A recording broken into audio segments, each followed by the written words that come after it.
Shalom, saya Sari Wahyuni dari SDT Nusantara Salatiga. Di sini saya akan menjelaskan tentang eskatologi. Eskatologi adalah cabang dari teologi sistematika yang membahas tentang akhir zaman, peristiwa-peristiwa yang akan terjadi di masa depan, serta tujuan akhir dari kehidupan manusia dan dunia ini.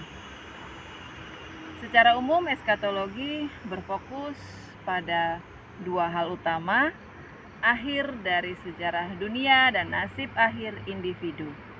Istilah eskatologi sendiri berasal dari kata Yunani yang terdiri dari eskatos yang berarti akhir atau terakhir, dan logos yang berarti ajaran atau studi. Sebagai bagian dari teologi sistematika, eskatologi tidak hanya mengajarkan tentang peristiwa-peristiwa yang akan datang, tetapi juga memberikan pengaruh terhadap cara hidup dan iman umat Kristiani saat ini. Pemahaman yang benar tentang eskatologi akan membantu umat Kristen untuk memahami kedatangan Kristus yang kedua kali dan pentingnya hidup sesuai dengan ajarannya. Eskatologi Kristen menawarkan pengharapan yang besar bagi orang percaya. Kedatangan Kristus yang kedua, kehidupan setelah mati, pemulihan dunia, dan janji kerajaan Allah memberikan kekuatan iman untuk menghadapi tantangan hidup dan menantikan pemenuhan rencana Tuhan yang sempurna. Pengertian eskatologi dalam konteks teologi Kristen.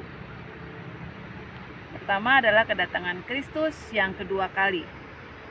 Salah satu inti dari ajaran eskatologi Kristen adalah kedatangan kedua Kristus yang dikenal dengan istilah parousia. Dalam ajaran ini, umat Kristen percaya bahwa Yesus Kristus yang pertama kali datang sebagai Mesias untuk menyelamatkan umat manusia melalui kematiannya dan kebangkitannya akan datang kembali di akhir zaman untuk menghakimi dunia dan mendirikan kerajaan Allah yang kekal. Kedatangan ini akan menjadi peristiwa yang besar dan menandai akhir dari dunia ini dan juga awal dari dunia baru yang penuh dengan kebenaran, kedamaian, dan kemuliaan. Kedatangan Kristus yang kedua kali adalah peristiwa yang menjadi puncak dari pengharapan Kristen di masa depan. Dalam ajaran Kristen, Yesus Kristus tidak hanya datang pertama kali untuk menyelamatkan umat manusia melalui kematiannya di kayu salib, tetapi juga akan datang kembali di akhir zaman untuk menggenapi janji-janjinya. Kedatangan kedua Kristus ini adalah penghakiman akhir, di mana Kristus akan menghakimi orang hidup dan orang mati berdasarkan iman dan perbuatan mereka. Penghakiman terakhir kita bisa lihat di dalam Matius 25 ayat 31 sampai 46. Yesus akan menghakimi seluruh umat manusia. Mereka yang percaya kepadanya akan diberikan hidup kekal, sedangkan yang menolak keselamatannya akan menghadapi hukuman kekal. Penghakiman ini berdasarkan iman dan perbuatan manusia selama hidupnya. Dalam kedatangannya yang kedua, Yesus akan menghakimi seluruh umat manusia. Mereka yang hidup dengan iman kepadanya akan diberikan hidup kekal, sedangkan mereka yang menolak keselamatan yang ditawarkannya akan menghadapi hukuman kekal. Penghakiman terakhir adalah saat di mana Yesus akan mengadili seluruh umat manusia berdasarkan perbuatan mereka. Orang yang telah percaya kepada Kristus dan hidup dalam kebenaran akan menerima hidup kekal di surga. Sementara mereka yang menolak Kristus dan hidup dalam kejahatan akan dihukum.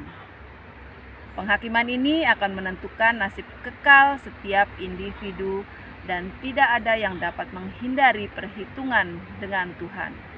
Kemudian, pemerintahan Kristus. Kedatangan Kristus yang kedua kali juga menandai dimulainya kerajaan Allah yang kekal, di mana Kristus memerintah sebagai raja dengan adil dan damai sebagai atas segala sesuatunya. Lalu yang berikutnya adalah harapan bagi orang Kristen. Bagi umat Kristen, kedatangan Kristus yang kedua kali adalah pengharapan yang menguatkan iman, karena pada saat itu segala penderitaan dan dosa akan berakhir, dan mereka yang setia akan menikmati hidup kekal bersama Tuhan. Terdapat di dalam Matius 24 ayat ke-30. Yang selanjutnya adalah kehidupan setelah mati. Kehidupan setelah mati adalah aspek penting dalam eskatologi Kristen yang berfokus pada apa yang terjadi setelah seseorang meninggal. Ajaran Kristen menyatakan bahwa kehidupan tidak berakhir dengan kematian fisik, melainkan ada kelanjutan dalam bentuk kehidupan kekal yang ditentukan oleh keputusan seseorang terhadap Kristus selama hidupnya. Surga.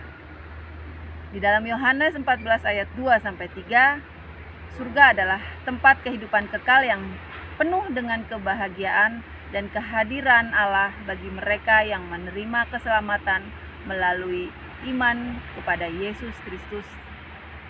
Dalam surga, orang-orang yang diselamatkan akan menikmati kedamaian sukacita dan kebersamaan dengan Tuhan. Bagi umat Kristen, eskatologi bukan hanya tentang penghakiman dan akhir dunia, tetapi juga tentang pengharapan akan kehidupan kekal bersama Tuhan di surga. Bagi mereka yang setia kepada Kristus dan mengikuti ajarannya akan mengalami kebahagiaan yang abadi tanpa ada lagi penderitaan ataupun dosa. Surga adalah tempat yang penuh dengan kemuliaan Tuhan, dan kehidupan kekal bersama Tuhan adalah tujuan akhir dari segala pengharapan umat Kristen. Kemudian neraka. Sebaliknya, neraka adalah tempat pemisahan kekal dari Allah yang dijalani oleh mereka yang menolak keselamatan Kristus.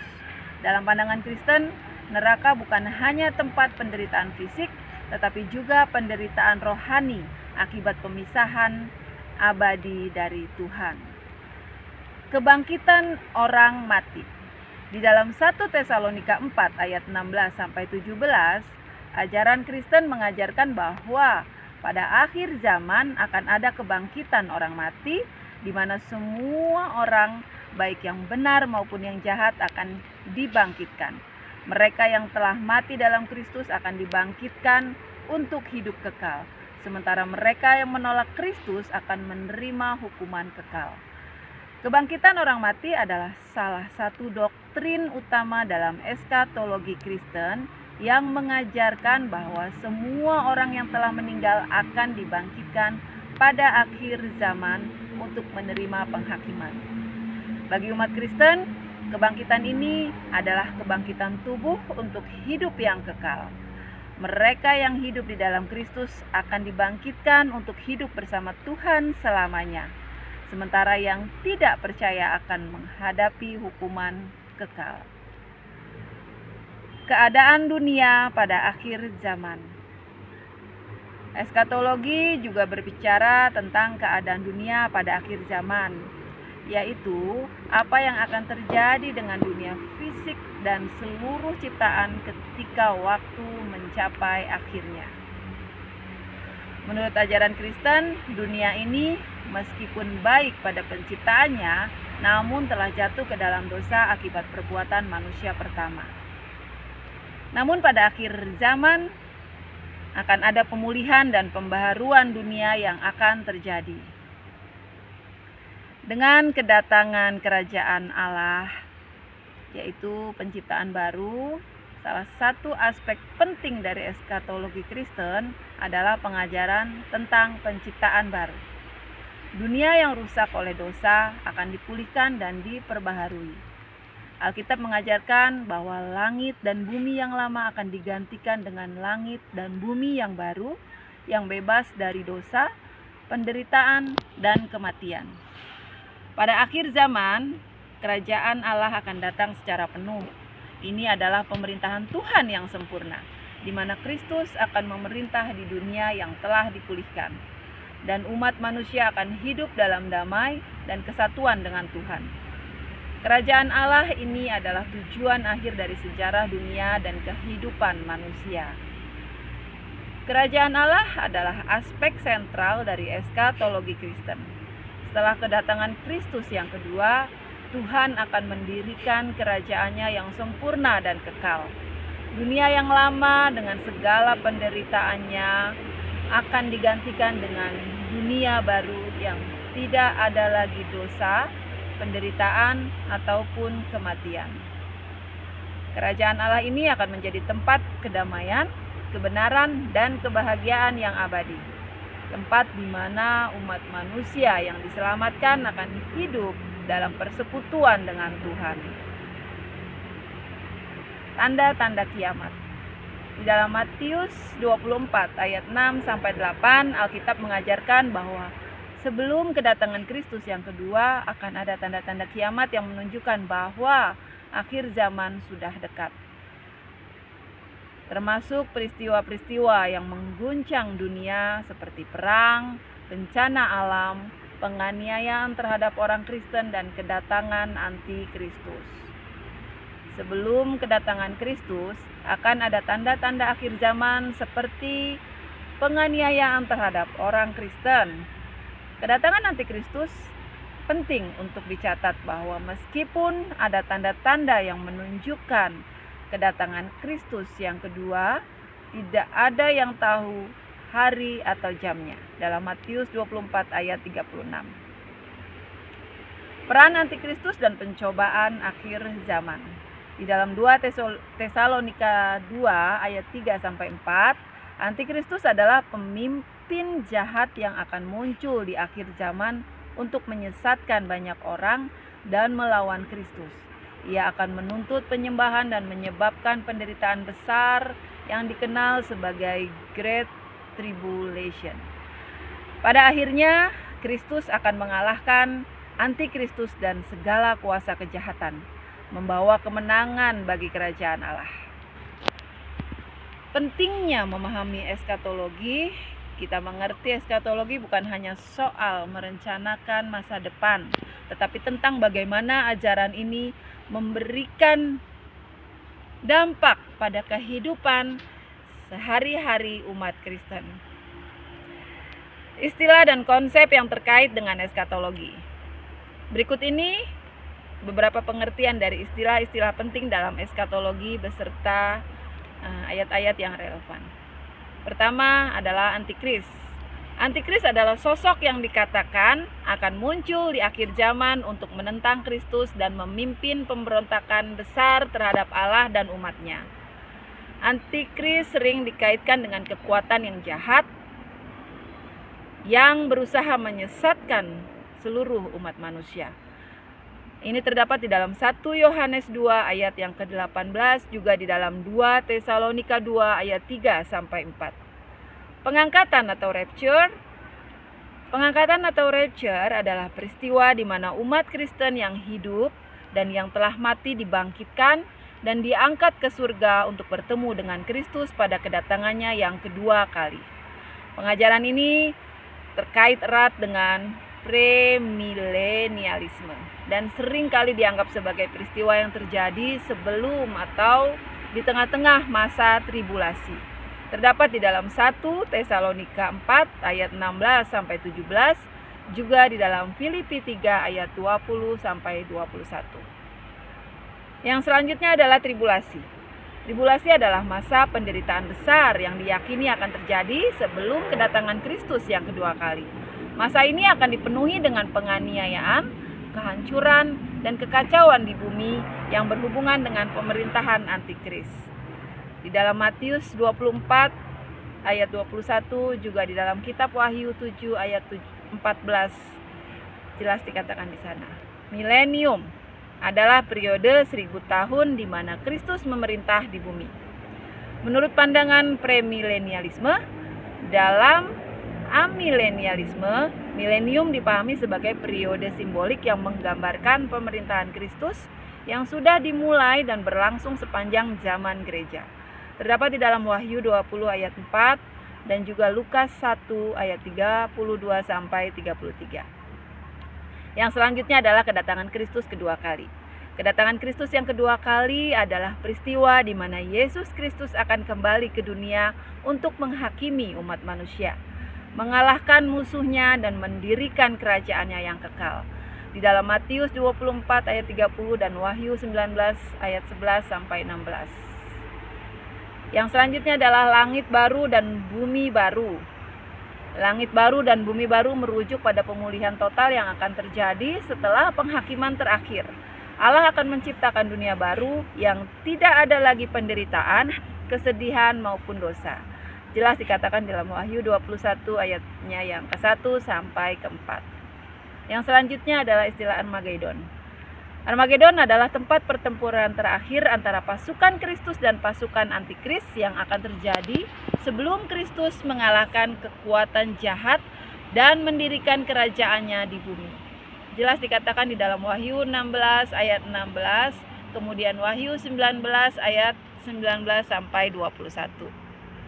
Istilah Gog dan Magog adalah simbol dari bangsa-bangsa yang akan melawan Allah pada akhir zaman. Dalam sebuah peperangan besar, istilah ini juga digunakan untuk menggambarkan musuh terakhir yang akan dihadapi oleh umat Allah. Dalam Yeskiel 38 ayat 2 sampai 3 dan Wahyu 20 ayat 7 sampai 9. Selanjutnya adalah tanda-tanda antikris. Ini mengacu pada peristiwa-peristiwa dan karakteristik yang menunjukkan bahwa antikris sedang bekerja, termasuk kebohongan besar, penyesatan dan penganiayaan terhadap umat percaya. Dalam Matius 24 ayat 24 dan 2 Tesalonika 2 ayat 9 sampai 10. Yang berikut adalah penghakiman terakhir atau final judgment.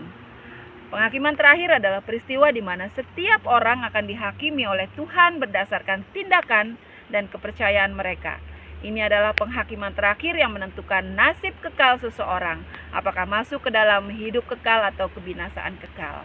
Ini terdapat di dalam Matius 25 ayat yang ke-31 sampai 46, juga dalam Wahyu 20 ayat 11 sampai 15. Kebangkitan orang mati atau resurrection of the dead. Kebangkitan orang mati adalah peristiwa di mana orang-orang mati baik yang benar maupun yang jahat akan dibangkitkan untuk menerima tubuh baru dan menghadapi penghakiman terakhir. Ini adalah salah satu aspek penting dalam eskatologi Kristen yang mengarah pada pemulihan tubuh dan kehidupan kekal. 1 Korintus 15 ayat 52 dan juga Yohanes 5 ayat 28 sampai 29. Yang kemudian adalah wahyu mengenai Allah, divine revelation.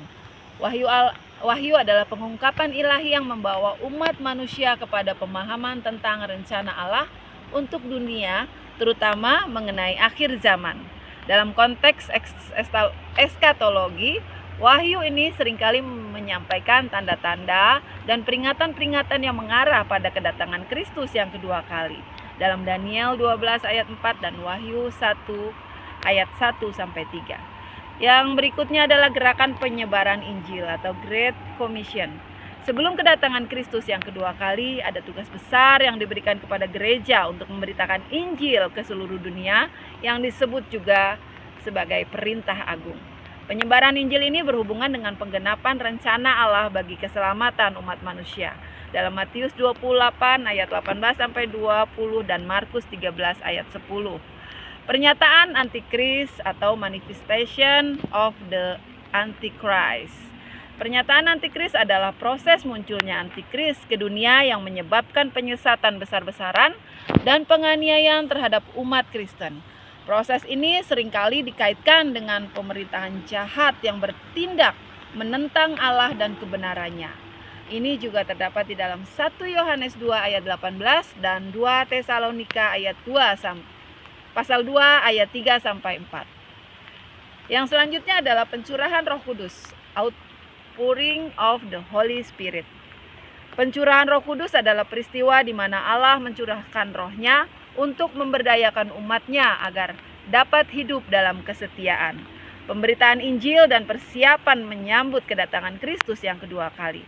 Ini juga meliputi kedatangan Roh Kudus untuk menuntun gereja dalam menghadapi masa-masa terakhir. Di dalam Yoel 2 ayat 28 sampai 29 dan juga Kisah Para Rasul 2 ayat 17 sampai 18. zaman keadilan dan perdamaian atau era of justice and peace. Setelah kemenangan Kristus atas antikris, dunia akan memasuki sebuah zaman keadilan dan perdamaian yang digambarkan dalam kerajaan 1000 tahun atau dalam konteks amilenialisme sebagai era pemerintahan Kristus di dalam hati orang percaya. Dalam Yesaya 11 ayat 6-9, juga Wahyu 21 ayat 3-4. Pemulihan Israel atau Restoration of Israel. Konsep pemulihan Israel sangat penting dalam eskatologi Kristen, di mana banyak orang percaya bahwa Allah akan memulihkan bangsa Israel dan memenuhi janji-janjinya kepada mereka dalam akhir zaman, termasuk pemulihan politik dan rohani mereka.